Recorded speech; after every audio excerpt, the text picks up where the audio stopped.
nunca ouviu a frase, toma um chazinho que melhora? Eu escutei várias vezes, acredito que vocês de casa também. Pois é, e realmente muitas vezes melhora. Hoje nós vamos desbravar o mundo das plantas medicinais. Vocês estão vendo aqui que eu estou cercada, né, de plantas aqui no estúdio.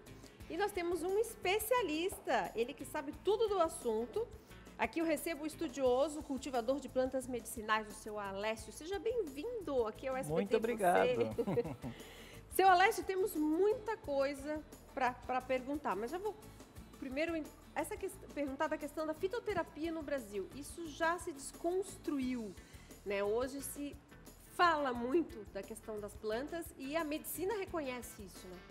Olha, as plantas medicinais fazem parte da cultura de todos os povos do mundo. Antigamente a gente trabalhava, todo mundo se curava com planta ou medicina das palavras, que era benzideira. E aí veio as farmácias. O pessoal deixou as plantas, foi para a farmácia. E hoje existe uma onda mundial voltando às plantas medicinais. E no Brasil não é diferente. Nós temos hoje as plantas que estão no SUS. O município pode fazer uma licitação, capacitar os profissionais de saúde e botar na rede pública para diminuir a quantidade de remédio químico que os postos de saúde estão usando. Para isso, a gente sempre procura a eficácia e a segurança daquilo que a gente está usando. Então, cada planta é uma história, ela pode ser remédio, pode ser veneno, e cada pessoa tem uma dosagem, então a gente tem que ser bem criterioso, fazer uma avaliação individual bem precisa. Nós temos interação de medicamento. Se eu estou tomando medicamento, usei uma planta, eu posso potencializar ou anular a ação daquele medicamento. Então é importante que alertar o pessoal de casa que antes de sair fazendo, tem que ter uma orientação, tem que saber se é compatível, se não vai ter problema se estiver tomando algum outro remédio. Então tem que ter atenção também para não sair fazendo de qualquer jeito, né? Sempre bom é ter um diagnóstico preciso, conversar com o seu médico, né? Conversar com o seu médico, e se o médico não conhecer, então conversar com um especialista que trabalha com planta, que conhece bem a planta. Não usar no livro populares, os livros populares têm muito engano. Que planta é essa antes de falar de diabetes? Então, quem trabalha com planta também tem a sua simpatia por causa dos contatos e vendo a importância de cada planta. E essa planta é do nosso litoral brasileiro. E o primeiro remédio de alta tecnologia que eu considero foi feito com ela. Para que ela serve? Para artrite, artrose, reumatismo e contusões. Nossa, quanta coisa! Qual é o mecanismo de ação dela? Analgésico e anti-inflamatório. Qual é o remédio que tem as formas farmacêuticas na farmácia com ela? Tem a forma farmacêutica que tem aerosol e tem em creme. Por que tem essa duas formas farmacêuticas? É a maneira de absorção na pele. O nome dela popular é erva de baleeira. Erva de baleeira. Baleeira. Mas ela tem outros nomes popular também, é cheio de nome popular, porque nome popular é um apelido.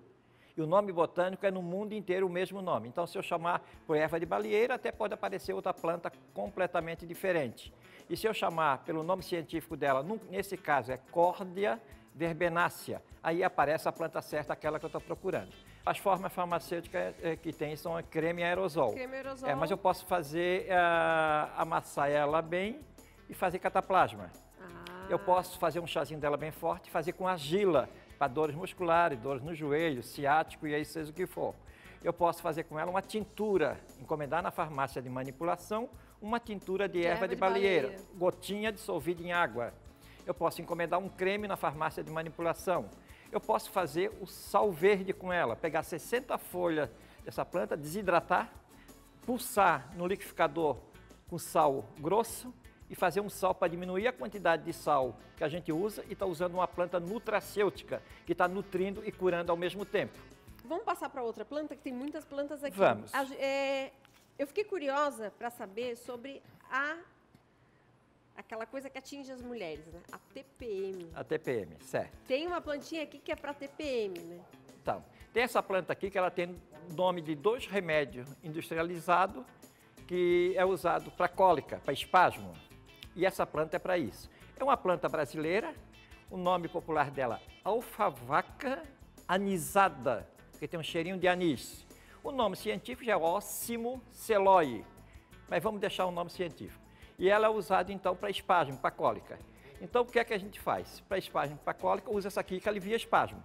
Usa milfolha, milrama, que alivia a dor. E usa a melissa, que acalma. Então a gente tem um composto que pode encomendar em farmácia de manipulação de 3 plantas para TPM. Mas a gente também pode ter um vazio na frente da casa com as 3 plantas para TPM. Eu sou especialista, que tem 4 mulheres em casa, me especializei em TPM. Tá? Boa, seu Alessio. Agora sim eu vou aproveitar e perguntar da questão da diabetes, que eu estava para perguntar do começo. Uma planta que é voltada para a questão da diabetes, hipertensão. Temos essa planta aqui também. Isso, temos essa planta aqui também. Essa essa é uma das mais usadas para diabetes. Tem o nome popular de insulina vegetal. Então, é uma planta usada para diminuir a taxa de glicose no sangue. O nome científico dela é Cissus cicioides. Esse palavrão aí. Além disso, é usado para depressão também essa planta. O grande perigo dela é que tem interação de medicamento. Então, eu estou tomando um remédio para baixar a glicose no sangue, ou insulina injetável. Usei a planta. Ela vai potencializar a ação do remédio, a glicose vai baixar muito. A glicose alta, baixa é pior do que a glicose alta. Então, interação de medicamento, a gente tem que ter muito cuidado, porque a gente vai no médico, pega um remédio, vai para casa usando uma planta. A gente pode potencializar ou anular.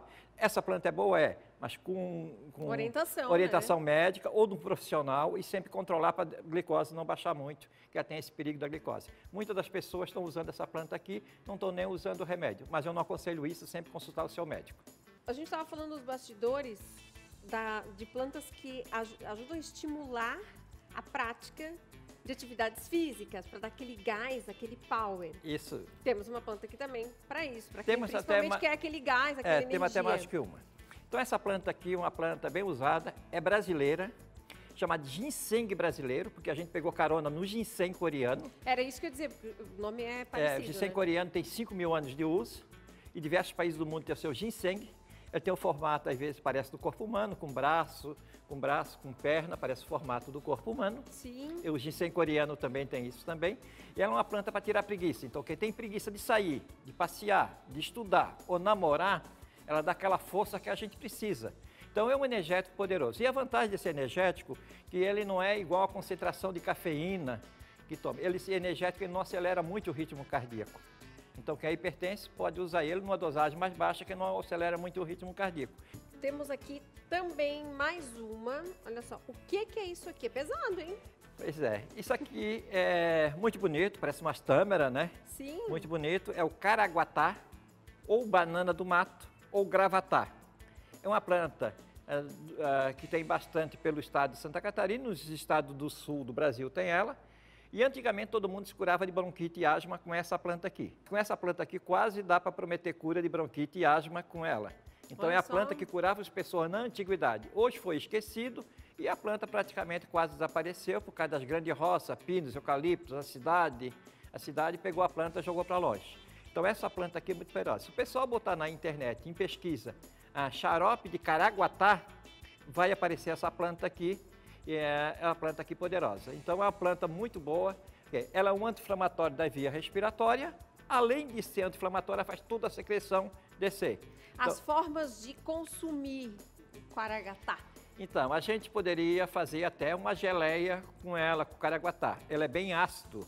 Então a gente tem cuidado. A melhor forma é fazer uma calda de açúcar mascavo, deixar em ponto de bala, que é meia liguenta, depois cortar o fruto em 4, botar a ferver 5 minutos ali. Depois de ferver 5 minutos, desligar o fogo. Na hora que esfriou, tirou o caraguatá fora e bota um mel junto também. E aí é muito interessante porque é uma forma bem fácil. Quem quiser botar um pouquinho de própolis também pode botar um pouquinho de própolis. Aí faz um xarope poderoso caraguatá. Cuidado com o mel, ou quem botar o mel é que às vezes a pessoa é diabética está usando xarope com mel que não deveria usar, né? Tem outra aqui que também é bonita, que eu tô curiosa para saber, olha só. Ela tem umas flores aqui, ó, umas folhas grandes, aqui essa que tá mais pertinho. A gente tem que ter um cuidado com as bonitas, que as bonitas às vezes são perigosas, né? Nesse caso aqui não, essa bonita aqui não é perigosa. Então esse aqui é chamado de carne vegetal. Carne vegetal. Substitui a proteína? Sim, então assim são uma planta-chave, quem é vegano ou vegetariano, ou quem está fazendo um tratamento de câncer, que quer diminuir a carne, que é difícil de digestão, e o remédio incomoda, isso aí, essa planta aqui seria uma planta ideal, por ela ser anti-inflamatória também, então num tratamento de câncer ela seria uma planta bem interessante, diminuir a carne ou deixar a carne usar essa planta aqui. Nós temos 4 espécies de carne vegetal, também chamado de Oroponobres, que em latim quer dizer orai por nós, rogai por nós, tem uma história com ela com relação à igreja também, essa planta aqui. A gente pode comer a folha crua, pode fazer omelete, pode fazer guisado, pode fazer sopa, pode botar numa panqueca, o arroz quando está quase pronto para botar proteína no arroz, pega ela, bota no arroz, pica ela, bota no arroz para dar proteína no arroz, e ela tem mais ou menos em torno de mais de 20% de proteína vegetal na composição da folha dela. Temos mais plantas por aqui, né, seu Alessio? Então, quem está vendo a gente agora aqui, perguntar que planta é essa, ele pensa que é um boldo. E eu ia dizer, olha, é a cara do boldo. E na verdade é hortelã da folha gorda, hortelã da folha grande, malvariço, orégano francês. Então se usa ela como fosse tempero, em salada, como fosse orégano. E ela é usada para bronquite e para asma também, essa planta aqui. Então, como é que a gente faz? De uma maneira bem simples. Pegou uma folhinha dela, lavou. Pegou ela, dobrou. Botou açúcar mascavo ou mel aqui dentro da folhinha e botou açúcar mascavo ou mel e começou a chupar. O xarope está prontinho. Então, o xarope sai da roça praticamente prontinho. Toda criança gosta do cheirinho do orégano e gosta do açúcar mascavo ou do mel. Então, começa a chupar ela e o xarope está prontinho. Mas a gente poderia temperar feijão, poderia temperar a sopa toda com ela, que também é chamado de orégano francês. É difícil de achar, porque eu ia perguntar agora, senhor Alessio, a gente tem inúmeras plantas aqui, mas como a gente tem acesso a essas plantas, é difícil de achar ou a gente só acha alguns produtos à base dessas plantas no mercado brasileiro? Então, o que acontece é o seguinte, que a gente sempre acha aquelas de bem comum. Manjericão, orégano, alecrim, bem comum. E é difícil quem cultiva essas plantas aqui. Então hoje eu tenho uma grande coleção de plantas, mais de 300 espécies, diversos países do mundo, cultivadas em casa. Eu não vendo planta, não vendo remédio, nada. Eu dou para as pessoas aqui. Isso quer dizer que também que é uma doação direcionada também. Não vou dizer em casa todo mundo pegar, que daqui a pouco eu não dou conta. Mas se o estado inteiro que está assistindo agora for na casa do seu Alessio, não vai sobrar então, planta. Então assim, né? ó, eu tenho pelo estado mais ou menos em torno de 100 farmácias vivas montada pelo Estado, acho que eu fui parceiro, trabalho com capacitação de profissionais de saúde e alguns municípios de Santa Catarina já implantaram a fitoterapia na rede pública de saúde e também alguns municípios. Então eu gosto de montar farmácia viva.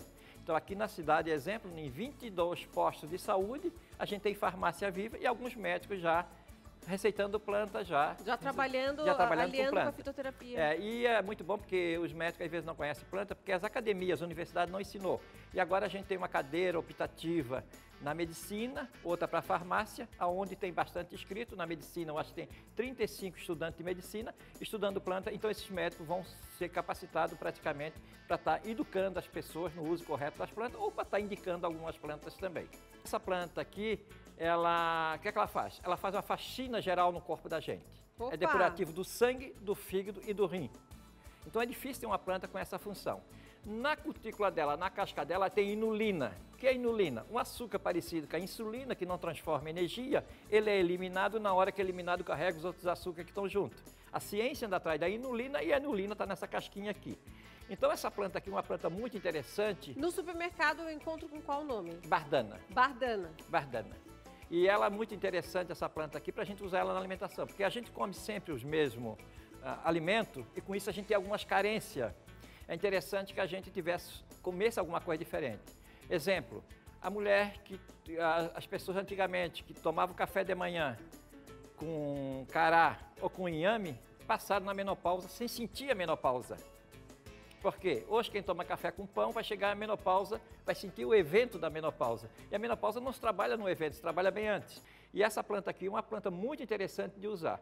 Eu diria até, uma coisa meio polêmica, que é a única planta que eu considero que tira metal pesado do corpo da gente. Nós estamos super contaminados por metal pesado. E o metal pesado tem um efeito acumulativo no corpo da gente. Da onde é que vem a fonte do metal pesado? Da água tratada, dos agrotóxicos de roça, queira ou não, creme dental. E a mulher tem o dobro de metal pesado no corpo de que o homem. Olha só. Por que a mulher tem? Tinta de cabelo. Cabelo, a pessoa pintava o cabelo antigamente quando começava a envelhecer para melhorar a autoestima. Hoje, adolescente cada semana com uma cor de cabelo diferente. Rímel, tem tinta também. O rímel, a tinta. Batom. Além de ter tinta, o batom tem também validade. E a gente não olha a validade de cosmético. esmalte de unha, tem metal pesado e além daquilo tudo ainda, aquela massa corrida que vocês põem para tirar os furinhos da parede também. Então, carregada de metal pesado. vê quantos produtos químicos que tem. Quanto mais produto natural a gente... Porque a pele, ela absorve isso aí. Quanto mais natural a gente tiver os cosméticos, ficar uns dias sem batom, sem pintar a unha, mais natural... Dá uma respirada, né? Isso mesmo, dá uma respirada, mais saúde a gente vai ter. Então, saúde é simplicidade. Temos mais plantas aqui. Temos bastante. Uma planta que eu gostaria de falar, essa planta aqui é uma das plantas mais usadas para câncer. Para o câncer. Que é chamada de aveloz ou pau pelado. Mas é uma planta que ela tem uma toxicidade muito alta. Então, muitas das pessoas estão morrendo envenenadas com a planta. Ela é cáustico, ela vai comendo tudo por dentro. Então, chamada de mata-verruga. Tem que cuidar muito da forma como vai utilizar. Então, se botou em cima da verruga, tirou a verruga fora. Se pegou no olho, cegou o olho. Nossa. Então, é uma planta que tem uma toxicidade muito alta. Então, o que é que eu faço? Ensino as pessoas a usar ela de uma maneira que seja uma maneira mais suave, uma maneira que não seja agressiva. Então, eu ensino as pessoas a ajudar. Então, a minha função sempre é educar as pessoas para o uso correto das plantas, que essa planta aqui é muito agressiva. Outra planta interessante que eu gostaria de falar para câncer, é essa aqui, ó. Vou até pegar aqui, que é o aranto, que virou modinha agora. Só que a maioria das pessoas está usando o aranto enganado. Estão usando outra suculenta no lugar de aranto. Então, essa planta aqui já tem alguns trabalhos científicos sobre ela, toxicidade bem baixa, é uma planta que a gente tem segurança de uso, essa planta aqui. E é a planta que está na internet agora, e cuidado quando está na internet, a internet tem muito engano, né? Principalmente na dosagem, na identificação botânica da planta. Então essa aqui a gente poderia chamar de aranto verdadeiro. Eu não gosto de chamar de verdadeiro e falso, porque é meio polêmico chamar de verdadeiro e falso. Mas aqui seria o aranto usado para câncer. Além desse tudo aí, nós temos também uma planta, que eu não sei onde é que ela está aqui, que é a graviola. Que é a nona muricata. Então, tem bastante planta aqui. Então a graviola, a espécie, a nona muricata, é a planta consagrada em diversos países do mundo, usada para câncer, com uma toxicidade bem baixa. Então a graviola, essa espécie, porque graviola, fruta-conde, fruta-pão, araticum, as folhas são muito parecidas e o pessoal está usando enganado. Então a planta que se usa para câncer é a graviola, a espécie a nona muricata. Essa espécie aqui já é consagrada pela ciência, já tem bastante trabalho científico, está em até como fitoterápico para ser vendida essa espécie, a nona muricata. Essa aqui que está do meu lado, que parece um cajado, uma coisa diferente, ela é bonita, rosa. Pois é, então é bonita, assim, tem a beleza que cura, né? Quando a gente começa a olhar para as belezas, a beleza cura também. Então é a planta aqui chamada bastão do imperador. Bastão do imperador. Ou Nicolaia. É uma planta usada na alimentação, isso aqui se faz ela com caramelo, usa na alimentação. Está no livro das plantas alimentícias não convencionais, que a gente poderia sair na natureza e fazer um grande banquete com aquelas plantas espontâneas, desde que tivesse lugar seguro, que não tivesse poluição, capina com herbicida, coliformes fecais, aí vai. E essa planta aqui se usa também na gastronomia também, se usa também na cozinha também. A raiz dela é usada para reumatismo. A raiz dela é fazida por infusão para reumatismo. Então, a planta que eu gosto dela no jardim, é bem linda no jardim, que é o bastão do imperador ou a Nicolaia. Seu Alessio, linda. Gostaríamos de ficar aqui, aliás, olha, eu acho que tinha que ser um programa da tarde inteira. Falamos o máximo que deu. Eu nem comecei. Nossa, o seu Alessio nem começou. Seu Alessio, quero agradecer de coração Obrigado. a sua presença aqui com tanta informação importante e útil. Fica um convite para retornar. Obrigado. Tá. Retornar aqui ao SBT e você, com tantas informações valiosas. Muito, muito obrigada pela sua presença. Eu que agradeço e também quem precisar de mim para alguma coisa, alguma informação, alguma coisa, depois a gente vai deixar também o telefone, né? Que as pessoas podem entrar em contato também.